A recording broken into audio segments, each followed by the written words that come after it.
Mr. President, Dr. Biden, Madam Vice President, Mr. Emhoff, Americans, and the world. When day comes, we ask ourselves, where can we find light in this never-ending shade?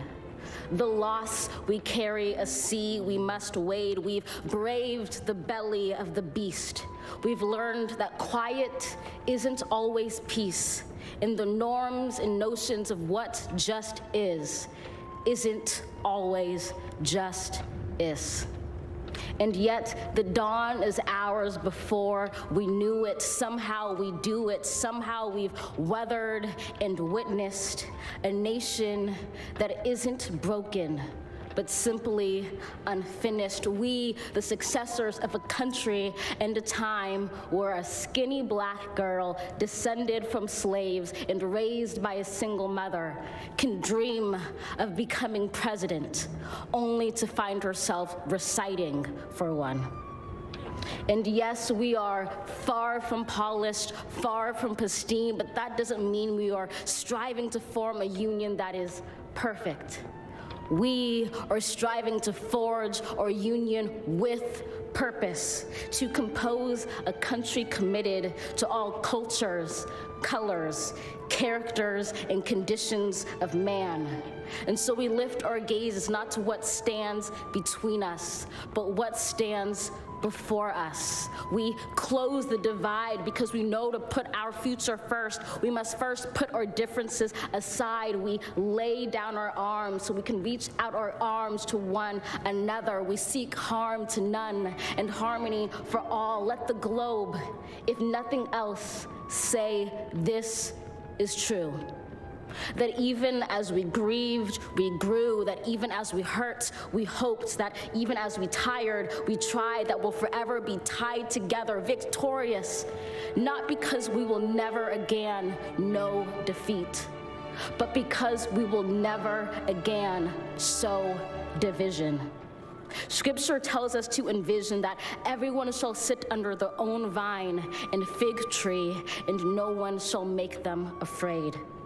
If we're to live up to our own time, then victory won't lie in the blade, but in all the bridges we've made. That is the promised glade, the hill we climb, if only we dare it, because being American is more than a pride we inherit. It's the past we step into and how we repair it. We've seen a force that would shatter our nation rather than share it, would destroy our country if it meant delaying democracy.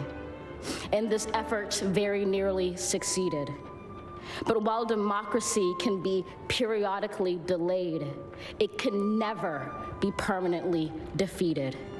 In this truth, in this faith we trust, for while we have our eyes on the future, history has its eyes on us. This is the era of just redemption. We feared it at its inception. We did not feel prepared to be the heirs of such a terrifying hour, but within it we found the power to author a new chapter, to offer hope and laughter to ourselves. So, while once we asked, how could we possibly prevail over catastrophe? Now we assert, how could catastrophe possibly prevail over us?